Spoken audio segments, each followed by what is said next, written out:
Here's another Camp Fowler favorite story. This one is from Jay O'Callahan.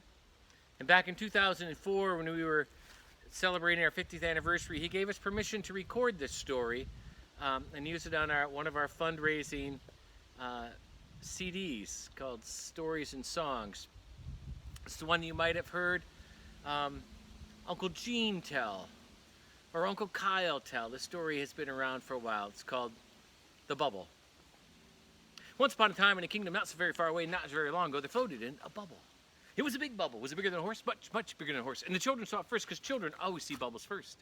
And they gathered around the bubble and they marveled at the bubble. And they got their mothers and their fathers and their aunts and their uncles and everyone. And they stood around the bubble.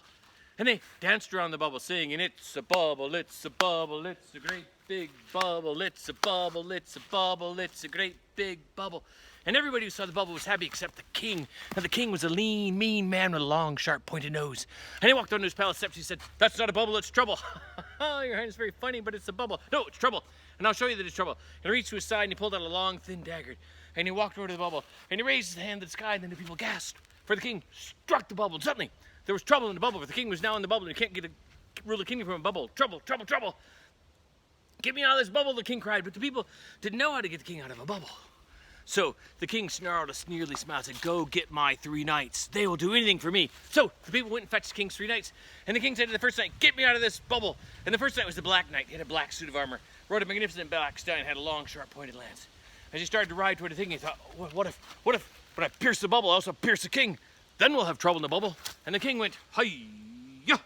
So he rode and he struck the bubble. But his lance bounced high in the sky, and then there was trouble in the bubble, for the king was still in the bubble, and you can't rule the kingdom from a bubble. Trouble, trouble, trouble.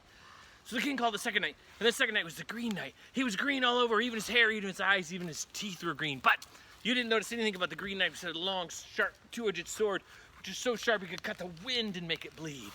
And he walked over to the king of the bubble, and he raised his sword in the sky, and he thought, what if when I slice the bubble, I also slice the king?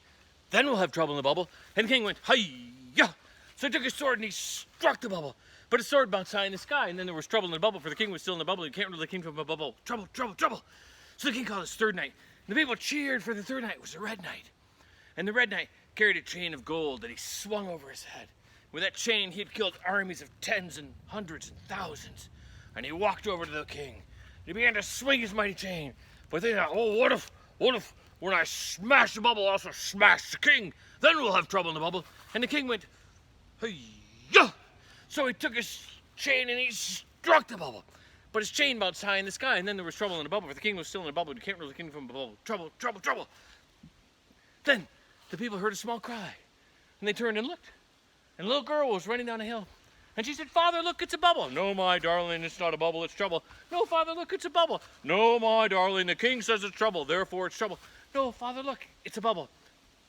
And if you treat it like a bubble, it'll act like a bubble." And she knelt down, and with her thumb and her forefinger, gently pinched the bubble. And the bubble popped, and the king was free. And that's the story of the bubble. It wasn't trouble, it was merely only a bubble.